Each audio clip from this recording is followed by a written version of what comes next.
Hello dear students, Pi Hearts welcome you all. I hope you all are fine and safe. Okay चलिए, आप सभी ने set के exam दे लिए होंगे क्लास 10th के। आज आपको बताते हैं जो सेट में आपके क्वेश्चंस आए थे उनका सल्यूशन आपको किस तरीके से फाइंड आउट करना था। ओके, तो आप सभी तैयार हैं? तो चलिए देखते हैं क्वेश्चन नंबर 1। क्वेश्चन नंबर 1 में आपको बोला गया है, देखिए आपको यहाँ पर इंग्लिश और हिंदी दोनों में टाइप किया हुआ है। आपको बोला गया था 156 को इसके अभाज्य गुणनखंड के गुणनफल के रूप में व्यक्त कीजिए। देखिए ओके, आपको फर्स्ट क्वेश्चन में दिया हुआ है 156 को आपको इसके प्राइम फैक्टर्स के रूप में लिखना है, तो आप एलसीएम निकाल लेंगे इसका।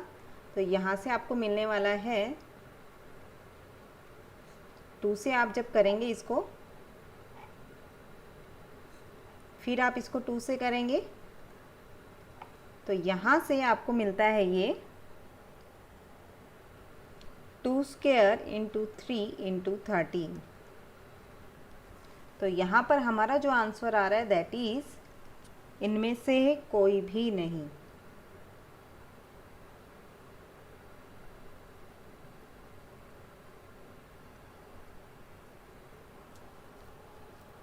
नेक्स्ट देखते हैं हम।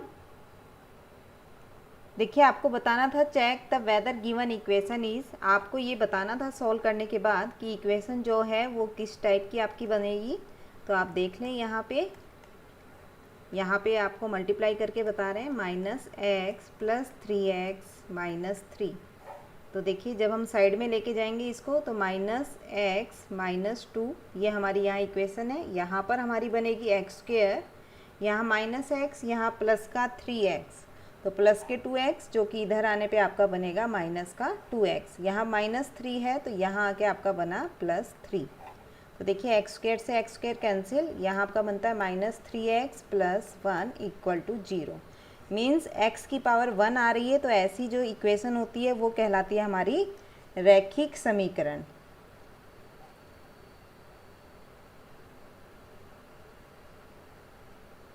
इसके बाद है आपको HCF दिया हुआ है। LCM में देखिए यहाँ पे मिस्टेक है, आप इसको सही कर लेंगे। आपने ये फॉर्मूला देखा हुआ है HCF इंटू में LCM = A इंटू में B। तो देखिए HCF आपको 9 दिया हुआ है, LCM आपके पास नहीं दिया हुआ, आपको LCM निकालना है। और दो संख्याएं हैं 306, 657। तो देखिए LCM क्या मिलता है हमें 306 into 657 divide by 9।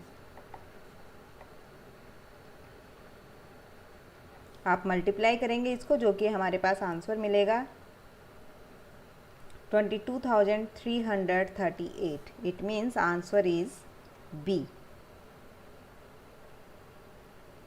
Now next is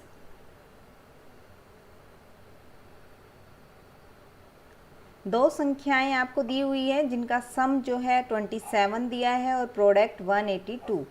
तो आपको पता है यहाँ पर हमें ऐसी दो संख्याएं देखनी है जिनका सम 27 आए। देखिए यहाँ पर भी सम 27 है आपका, यहाँ पर भी 27 और ये भी 27 आपका दिया हुआ है।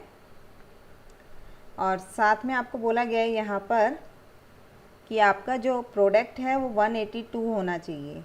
तो हम प्रोडक्ट भी देख लेते हैं। यहाँ पर प्रोडक्ट में क्या आ रहा है आपके पास,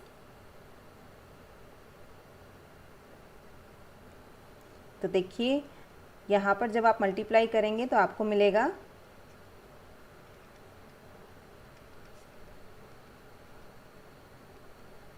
182। ओके, तो यहाँ हमने पहला क्वेश्चन देखा और उसी से हमें पता चल गया कि हम 13 और 14 को अगर प्लस करते हैं तो 27 और 13 इंटू में 14 करते हैं तो 182।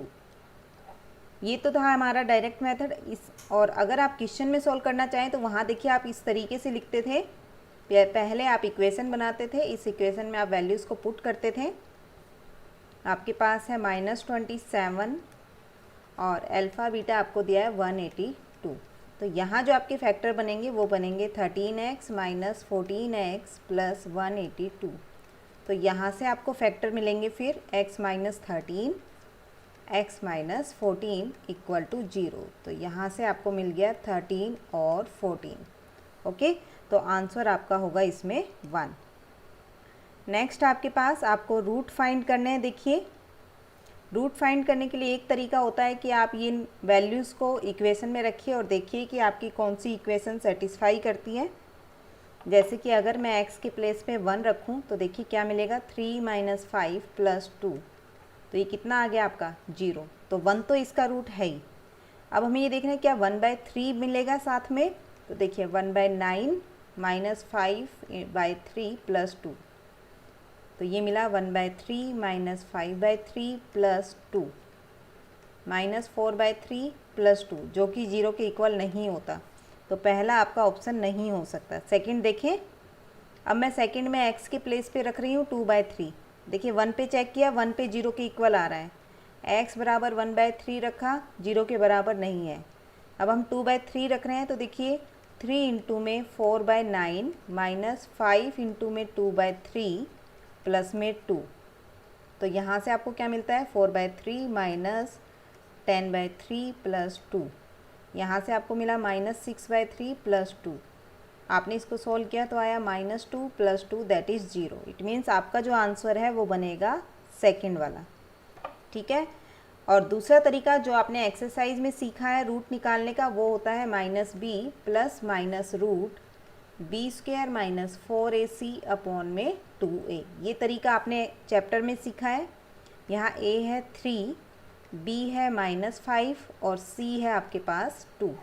तो पुट कीजिए क्या आता है आपके पास 5 plus minus 25 minus 24 divide by 2 into 3 means 6। तो ये आपको मिला प्लस माइनस 1/6। तो यहाँ आ गया 6/6 और सेकंड है 4/6 यानी कि 1 और 2/3। ये तरीका था हमारा चैप्टर में जैसे हमने सीखा है। तो जो आपको आसान लगे आप वो यूज़ कर सकते हैं। यहाँ पर देखिए बोला गया है कि 5 वर्ष पहले नूरी की आयु सोनू की आयु की यहाँ पर बोला गया है 5 वर्ष पहले नूरी की आयु सोनू की आयु की 3 गुनी थी और 10 वर्ष बाद नूरी की आयु सोनू से 2 गुनी हो गई। नूरी की वर्तमान आयु बताइए। देखिए क्या कहा गया, नूरी की आयु सोनू की। देखिए 6 क्वेश्चन में आपसे बोला गया है कि नूरी की जो वर्तमान आयु है वो आप मान लेंगे x और सोनू की वर्तमान आयु को आप मान लेंगे y। हमसे कहा गया 5 वर्ष पहले नूरी की आयु 3 गुनी थी किसकी, सोनू की आयु से। तो यहाँ पर इक्वेशन आपको मिलती है बराबर में 3y माइनस में 15। तो ये आया आपके पास -15 plus 5 x minus 3y equal to -10। Second line में क्या कहा गया, 10 साल बाद नूरी की आयु सोनू की आयु से कितनी हो जाएगी, 2 गुना। तो सोल्व करें इसको। ये मिला हमें 20 और 10 हम राइट साइड में ले आए तो ये बना -10। तो ये बना x minus 2y equal to 10। दोनों इक्वेशन को हम सोल्व कर लेते हैं। x minus 3y equal to -10। So minus plus minus. तो यहाँ से y आपके पास आता है 10 प्लस 10 दैट इज़ 20। y की वैल्यू आप पुट कीजिए इक्वेशन 1 में तो ये मिलता है -10। So x equal to -10 plus 60 that is 50। x आपकी नूरी की आयु है, वर्तमान आयु नूरी की पूछी गई है तो वो आती है 50। तो आंसर है आपका C। नेक्स्ट है m की वैल्यू ज्ञात कीजिए आप और y equal to mx plus 3। यहाँ पर आपको m का मान ज्ञात करना है, हल करना है और m का मान जिसके लिए y equal to mx plus 3 आ जाए आपके पास। तो देख लेते हैं कैसे सॉल्व होगा हमारे पास ये।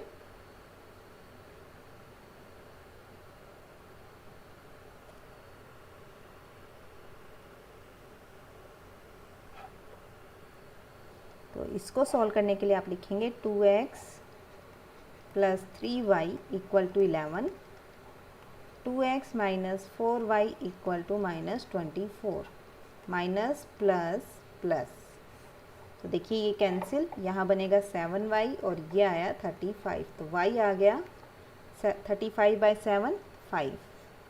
1 में पुट कीजिए 2x plus 3 into 5 equal to 11, 2x इक्वल to 11 minus 15, so x equal to -4/2 that is -2। x की वैल्यू आती है -2, आप पुट कीजिए यहाँ पर y equal to mx plus 3, तो देखिए y आता है 5, x आया है -2, सोल्व कीजिए 5 minus 3 2 minus equal to -2m, तो यहाँ से m जो है वो मिलता है हमें माइनस का 1। देखिए आपको कहाँ जो आंसर आता है यहाँ पे वो आया है हमारा माइनस का 1। ओके, बी आंसर है। नेक्स्ट है शून्यकों का योगफल व गुणनफल। आपको सम और प्रोडक्ट बताना है, तो आप जानते हैं कि सम और प्रोडक्ट आपके पास यहाँ पर क्या होगा, आपके पास जो इक्वेशन थी आप इस तरीके से लिखते हैं alpha plus beta x plus में अल्फ़ा बीटा इक्वल टू 0। अब हम इसको इस फॉर्म में बना लेते हैं, हम ए से डिवाइड कर दें इसको,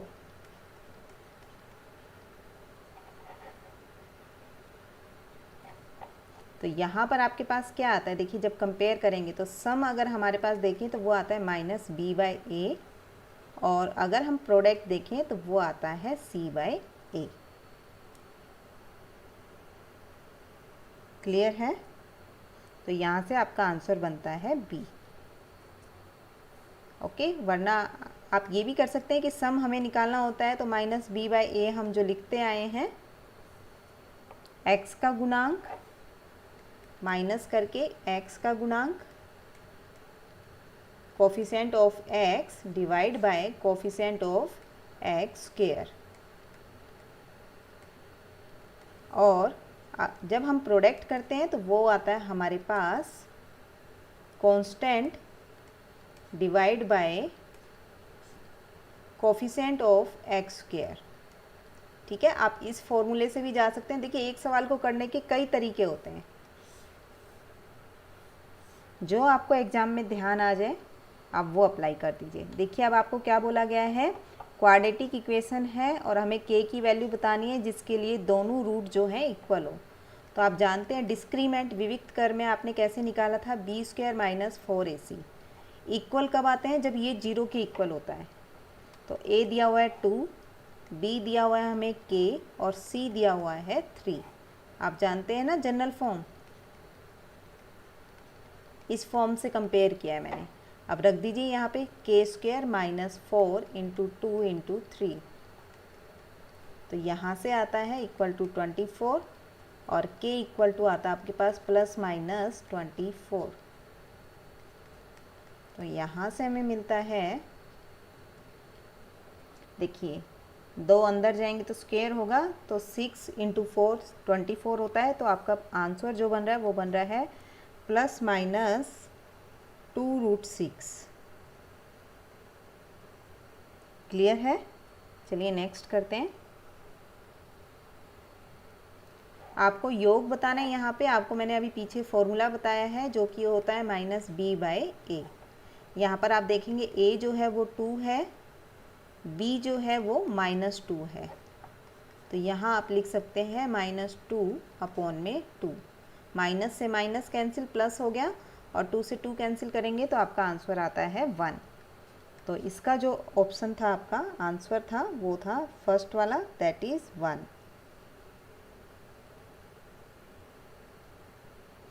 नेक्स्ट है आपके पास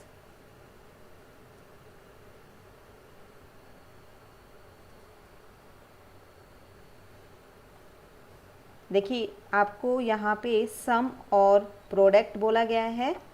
जैसा कि अभी मैंने पीछे इक्वेशन भी लिखी थी, इक्वेशन होती है ये वाली आपके पास क्वाड्रेटिक में। तो यहाँ से आप जब लिखेंगे तो देखिए सम आपको दिया हुआ है 4, तो यहाँ रखेंगे 4 और मल्टीप्लाई आपको प्रोडक्ट दिया हुआ है 1, तो यहाँ रख दीजिए 1। तो ये डायरेक्ट ही आ जाती है इसमें रखने के बाद, जो कि बनता है x square minus 4x plus 1। Next है आपको यहाँ पर विविक्त कर ज्ञात करना है डिस्क्रीमेंट, और जिसका फॉर्मूला होता है B square minus 4ac। B आपके पास है 2, सॉरी ए है आपके पास 2, बी है आपके पास -4 और सी है आपके पास 3।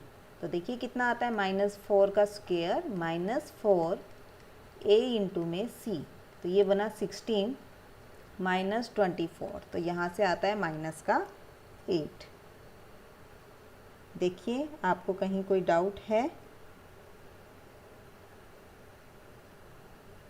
बहुत ही इजी क्वेश्चंस आए हुए हैं आपके, और ये सभी क्वेश्चंस आपको हमारे चैनल पर, मैंने फर्स्ट टू फोर्थ तक उसमें चैनल पर आपको मिल जाएंगे एमसीक्यूज़। ये सभी क्वेश्चन आपको वहाँ पर भी मिलेंगे।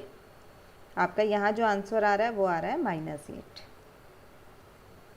निम्न में से कौन सी एक अपरिमेय संख्या नहीं है? देखिए नहीं पर ध्यान दीजिएगा, नहीं है पूछा है, तो देखिए यहाँ पर हमें नहीं पता चल रहा है कि नेक्स्ट संख्या हम कौन सी लिखें। ये आपकी है अपरिमेय, ठीक है।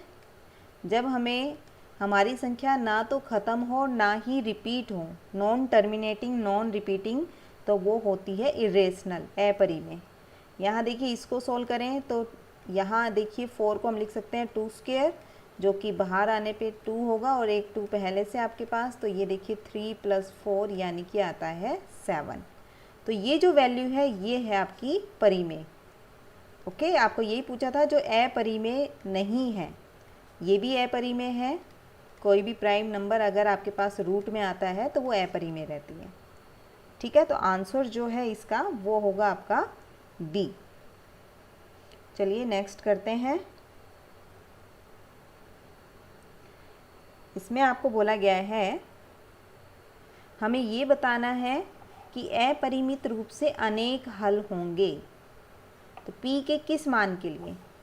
तो देखिए पहले हम लिख देते हैं a1 जो है 4, b1 है p, c1 है 8। इसी तरह आप a2 लिखेंगे 2, b2 है 2 और c2 है 4। दोनों इक्वेशन से हमने a1 a2 b1 b2 c1 c2 लिख दिए, ठीक है ना। अभी अपरिमित रूप से अनेक हल कब होते हैं हमारे, जब हम इस तरीके से इनको कंपेयर करते हैं और तीनों इक्वल आ जाए। a1/a2 बराबर है b1/b2 के, बराबर है c1/c2 के। तो रखिए p/2 = 8/4। तो आप यहाँ से किसी भी दो को आप ले लीजिए, मैं इनको ले रही हूँ। तो देखिए क्या आता है, ये 2 आपका कैंसिल, तो p = आ गया 4। तो यहाँ पर इनफाइनाइट सोल्यूशन कब मिलते हैं, जब आपके पास p की वैल्यू आप 4 रखेंगे। नेक्स्ट है आपको यहाँ पे रूट बताने हैं। देखिए आपको रूट एग्जैक्टली रूट नहीं निकालना है, आपको ये बताना है कि इनमें से कौन सा है। तो इसके लिए हम क्या करते हैं, विविक्त कर निकालते हैं। सबसे पहले विविक्त कर निकालते हैं। तो विविक्त कर में आप देखेंगे a जो है वो 3 है, b है -4√3, c है आपके पास 4। तो यहाँ पर जब हम इसको विविक्त कर निकाल रहे हैं, डिस्क्रीमेंट निकाल रहे हैं, तो ये आएगा 4 × 3 × 4। तो ये हो गया 16 इंटू में 3 -48, 48 - 48 दैट इज़ 0। तो जब हमारा डिस्क्रीमेंट 0 आता है तो हम लिखते हैं रियल रूट्स हैं और बराबर हैं, इक्वल एंड रियल रूट्स आते हैं, ठीक है ना। जब आपके पास ऐसा होता है तो आप लिखते हैं रियल और इक्वल रूट्स हैं। तो यहाँ जो हमारा आंसर बन रहा है वो बन रहा है फर्स्ट वाला, ओके। जब आपके पास डिस्क्रीमेंट जो है लेस देन 0 आता है, नेगेटिव आ जाए, तो आप लिखते हैं अवास्तविक। मैं आपको तीनों ही बता देती हूँ, 3 ही केस थे आपके पास। पहला केस जब = 0 हो, जब 0 से लेस हो, और जब 0 से बड़ा हो यानी कि पॉजिटिव नंबर आए, तो हम लिखते हैं वास्तविक, रियल और डिफरेंट। ठीक है ना। ये 3 केस थे, आप इनको याद करेंगे। नेक्स्ट है आपके पास, हमें इनसे तुलना करनी है, आपको कंपेयर करना और बताना है यहाँ पर क्या ये एक बिंदु पे इंटरसेक्ट करती हैं, या पैरेलल लाइंस है, या कोइंसिडेंट लाइंस है, या इनमें से कोई भी नहीं। तो देखिए आपको तीनों केस मैं बता देती हूँ, यहाँ पर आपको याद नहीं है तो अगर ये इक्वल नहीं है तो आप लिखते हैं इंटरसेक्टिंग लाइन, यानी कि एक पॉइंट पर इंटरसेक्ट करती है लाइन। ओके, इंटरसेक्टिंग लाइन आएगी एट ए पॉइंट। अगर आपके पास ये आ जाता है कि तीनों आपके पास इक्वल हैं तो लाइंस जो है वो बनती है संपाती, यानी कि कोइंसिडेंट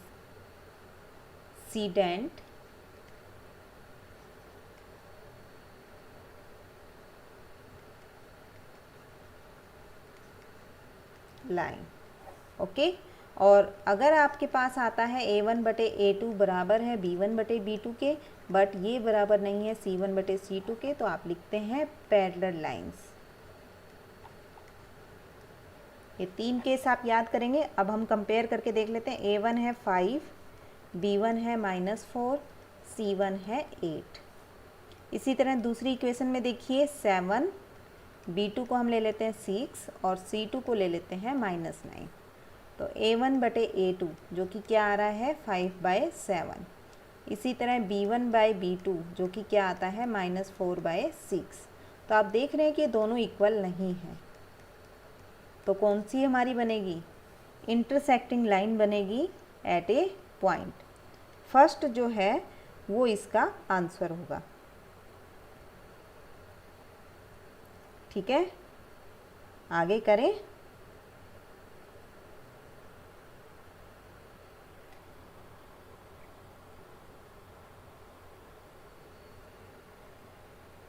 चलिए आगे करते हैं। आपको यहाँ पे जीरोस फाइंड करने हैं। तो जिस तरीके से आप इक्वेशन में रूट फाइंड करते हैं, मूल ज्ञात करते हैं किसी भी समीकरण का, उसी तरह हम पॉलिनोमियल बहुपद के अंदर शून्य ज्ञात करते हैं। ठीक है, तो देखते हैं इसके शून्य क्या आते हैं हमारे।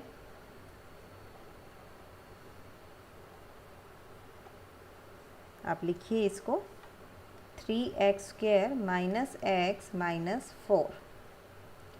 12 के ऐसे फैक्टर कीजिए, देखिए गुणनफल होना चाहिए हमारा अल्फ़ा बीटा, अगर मैं मानूँ तो 3 × -4, यानी कि माइनस का 12 आना चाहिए, और जोड़ते हैं तो किसके बराबर आना चाहिए, माइनस का 1, x का जो भी आपका मल्टीपल होता है वो। तो देखिए क्या करें, -12 को ऐसे कैसे फैक्टर करें, -4x + 3x लिख दूँ मैं इसको। तो 3, जब मैं यहाँ से x कॉमन ले रही हूँ तो ये आता है 3x - 4। यहाँ से 1 कॉमन लेंगे तो ये बनेगा 3x - 4। तो आप देखेंगे 3x - 4 x + 1। तो यहाँ से हमारे रूट आए हैं x = -1 और x = 4/3।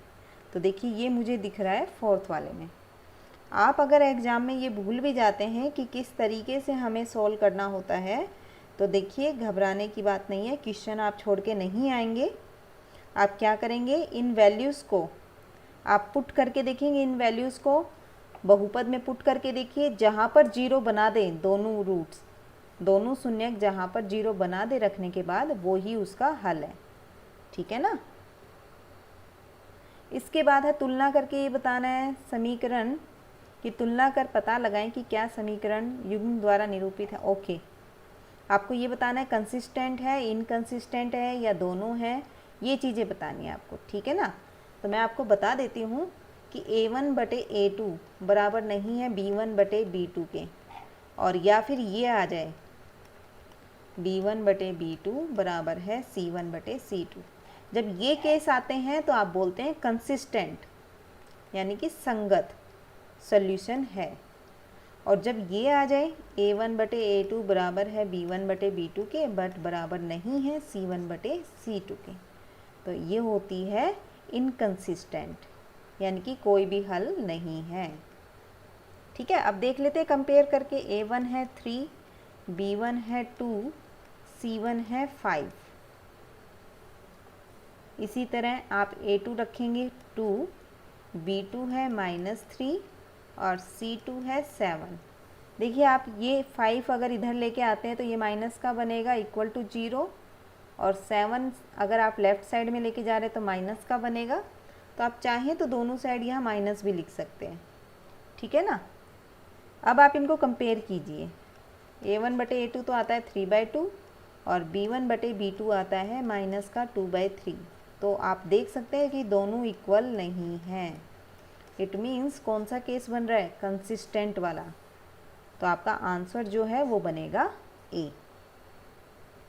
नेक्स्ट है यहाँ पे देखिए, सेब और अंगूर की कीमत बताई जा रही है। तो सेब को x मान लें और अंगूर को y। तो 2 किलो सेब और 1 किलो अंगूर की कीमत है 160 रुपये।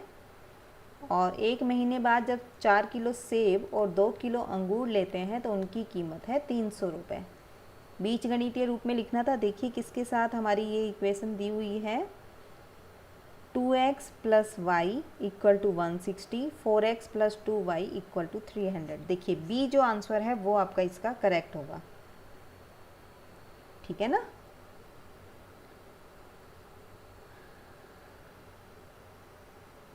चलिए नेक्स्ट देखते हैं, लास्ट क्वेश्चन। देखिए सॉल्व करना है हमें इसको। आप चाहें तो यहाँ पर इन वैल्यूज़ को रख के देख लीजिए, आपको सीधा आंसर मिल जाएगा। मैं दोनों तरीके से बता रही हूँ आपको। सबसे पहले ये तरीका जो आप नॉर्मली आपने अपने क्लास में किया होगा, 2x = 18, सो x = 9।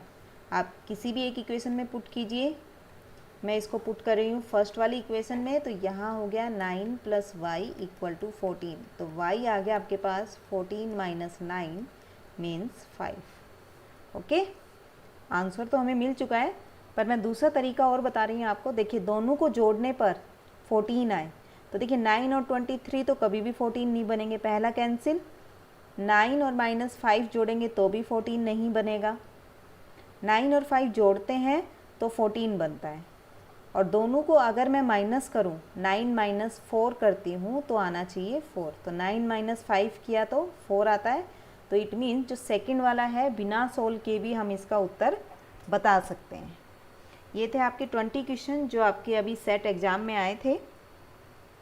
इन सब की आप प्रैक्टिस कीजिए। तो मिलते हैं हमारी नेक्स्ट वीडियो में। जब तक आप अपनी प्रैक्टिस यूँ ही करते रहें, हमारे चैनल के साथ बने रहें, सेफ रहें, अपना और अपनों का ध्यान रखिए। Okay, till then bye bye, take care.